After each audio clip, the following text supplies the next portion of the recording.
We're following an early morning shooting this afternoon, and it's from the city's east side. The Marion County Coroner's Office now identifying the 35-year-old man killed as Eric Butler. According to social media, he was an Indianapolis rapper known as Lil E. That shooting happened around 2 this morning along South Franklin Road near I-465. Police say they found Butler shot there. They went to the hospital with him in critical condition. That's where he later died. Nigga, this what real look like, nigga. Nigga, this what stand down till you come up look like, nigga. This what COS look like, nigga. Yeah, nigga. This what taking them to trial, nigga, and beating them look like, nigga. Yeah, nigga. Yeah.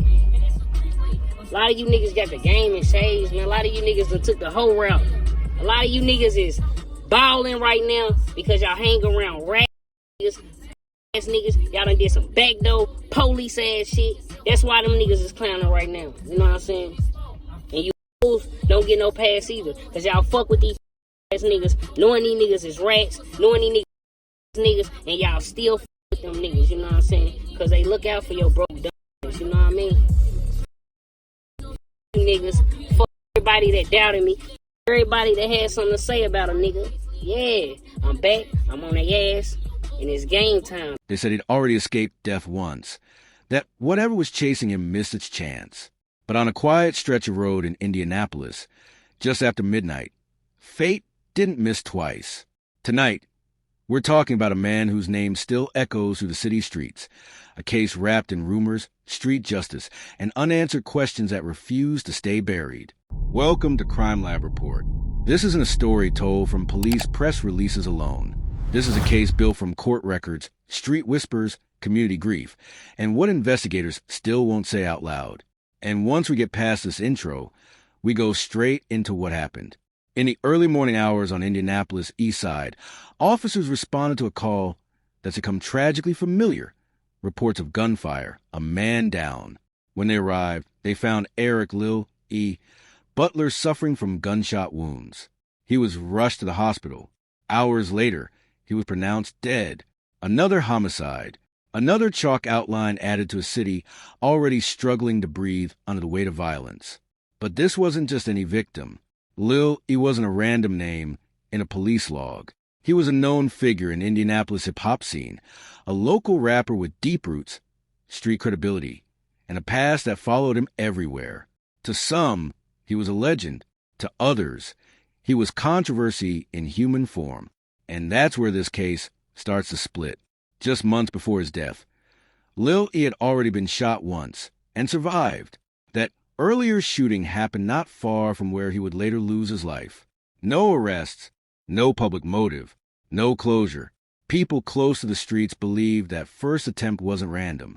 They believe it was a warning or a miss. Then there's a legal history that keeps resurfacing. In 2024, Lil E was arrested in a major drug investigation tied to a group police had been watching for months. Prosecutors painted a picture of organized activity, money, weapons, connections. But when the case went to trial, the jury didn't buy it. In 2025, Lil E walked free, found not guilty on the most serious charges. For his supporters, that verdict meant one thing. The system tried and failed to prove he was a criminal. For his critics, it meant something else entirely, that he beat a case he shouldn't have. And somewhere in the middle, a dangerous rumor took hold, that Lil E had beaten a double murder case, that he was untouchable, that he cheated death in court and on the streets. Our research found no verified record of a double murder charge. But rumors don't need facts to spread. They only need fear, and Indianapolis had plenty of that. By the time Lil E was killed, the city was already on edge. Multiple shootings, multiple victims, a growing belief that certain neighborhoods were locked in cycles of retaliation, where silence was currency and cooperation was betrayal. Was Lil E targeted because of who he was? Because of who people thought he was? Or because surviving once made him a symbol, someone who wasn't supposed to still be here? Police haven't said. There's been no public suspect, no confirmed motive, no official statement tying his death to gangs, retaliation, or organized crime. Just an open investigation and a familiar request for tips.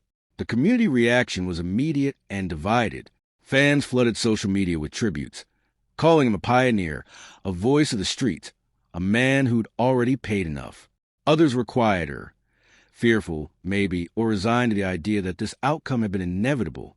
Family members stayed largely out of the spotlight, grieving privately while the internet debated his legacy publicly. And that, in itself, raises another question. When someone dies violently with a complicated past, who gets to control the narrative? As a researcher, I can tell you this case leaves us with more questions than answers. Who shot Lil E and why now? Was the earlier shooting connected to his death? Did his acquittal make him a marked man? Was this personal, retaliatory, or part of a wider pattern of gang-related violence in Indianapolis? And most importantly, who benefits from the silence? This wasn't just a killing. It was a final chapter of a story the city still doesn't fully understand. And we're only getting started. By the time the sun came up that morning, investigators were already working with a familiar handicap. Silence. No witnesses stepping forward. No public surveillance footage released. Just shell casings, a stretch of roadway, and a man who didn't make it home. And in Indianapolis, silence doesn't just slow investigations, it shapes them. Police confirmed the basics and stopped there. Time, location, victim identified, the case labeled a homicide. Everything else stayed sealed behind the words, ongoing investigation. That vacuum didn't last long, because when official answers stall, unofficial ones rush in to fill the space. On the streets, people started connecting dots the police hadn't acknowledged. The first shooting, the one Lil E survived early in the year, came back into focus. Same side of town, less than a mile apart. No arrests in either case. To many residents, that wasn't coincidence. It felt like escalation. Surviving a shooting can change how someone is seen. In some circles, it's viewed as luck. In others, it's viewed as unfinished business. That earlier incident raised questions law enforcement never publicly addressed. Was Lil E the intended target then, too? If so, why wasn't protection increased? Why wasn't the case prioritized? Or was he simply another name added to an already overwhelmed system? And then there's a legal history that keeps hovering over this case like a shadow that refuses to fade. When Lil E beat the drug charges in 2025, it wasn't just a courtroom victory. It was a public one. Supporters celebrated it as proof that he was being unfairly targeted. Critics whispered that he'd slipped through the cracks. That divide hardened after his death. Online forums and comment sections turned into battlegrounds over his character, his past, and whether sympathy was deserved. That kind of discourse matters, because public perception can influence cooperation. People don't come forward if they believe the victim had it coming. And that belief, fair or not, has stalled justice in countless cases before. As researchers, we look for patterns, not personalities. And the pattern here is troubling. Indianapolis has struggled for years with cycles of retaliation that don't always fit neatly into traditional gang definitions. These aren't always organized crews with names and hierarchies. Often, they're loose affiliations built on neighborhood loyalty, past grievances, and social media provocations. One incident bleeds into another. One argument turns into a score to settle. And the line between personal dispute and gang-related violence becomes almost impossible to draw. Was Lil E caught in that cycle?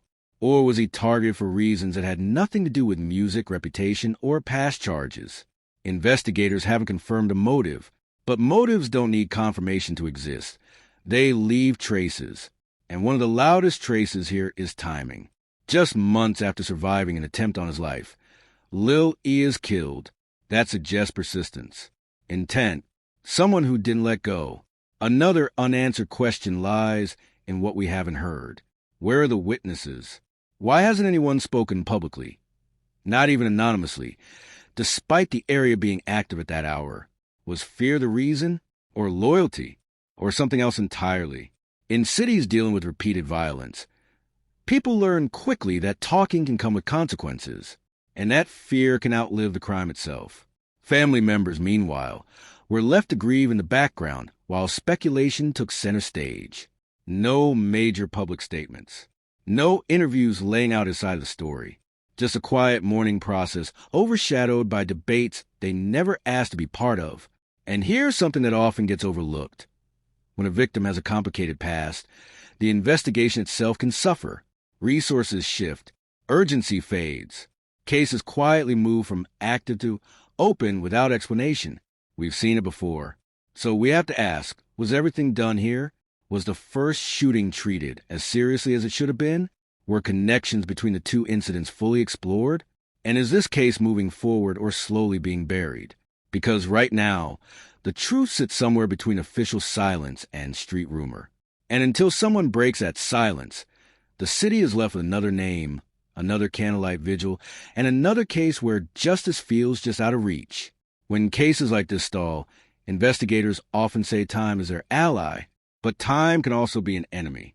Memories fade, fear hardens, stories change, and the longer a case stays unsolved, the easier it becomes for the truth to disappear into noise. What makes this case especially difficult is that it sits at the intersection of multiple realities. There's the official version, what police have confirmed, and nothing more. There's the community version, what people believe happened based on proximity, history, and survival instincts. And then there's a digital version, where speculation moves faster than facts and rumors gain authority simply by repetition. Some believe Lil E's death was retaliation. Others insist it was unrelated to his past and tied to a personal dispute that escalated. A few claim it was random violence in a city overwhelmed by guns. And then there are those who quietly believe the truth is known, but protected by silence. As researchers, we have to be honest about what we don't know. We don't know who pulled the trigger. We don't know if there was one shooter or more. We don't know what happened in the minutes before the gunfire. We don't know whether someone inside a nearby building saw everything and chose to look away. What we do know is this. Cases like this don't exist in isolation. Indianapolis has been grappling with a pattern where violence isn't always about territory. It's about history. Old conflicts resurface. Court cases leave emotional scars. Acquittals don't always bring peace. Sometimes they bring resentment. And when someone survives what others don't, that survival can make them a symbol. Symbols attract attention, not all of it good. Another layer here is the music. Hip-hop has long been both an outlet and a mirror for street realities. Lyrics get dissected. Old verses get reinterpreted. People read intent into art that was never meant as confession.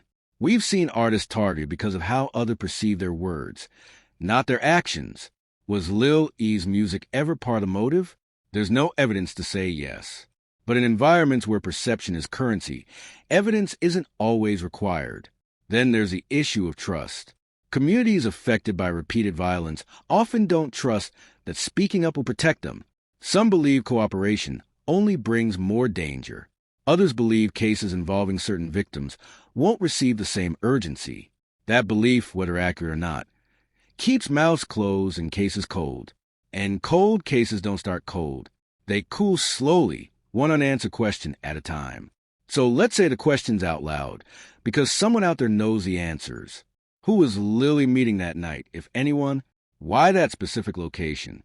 Was he followed, or was he already being watched? Did the earlier shooting send a message that went unanswered?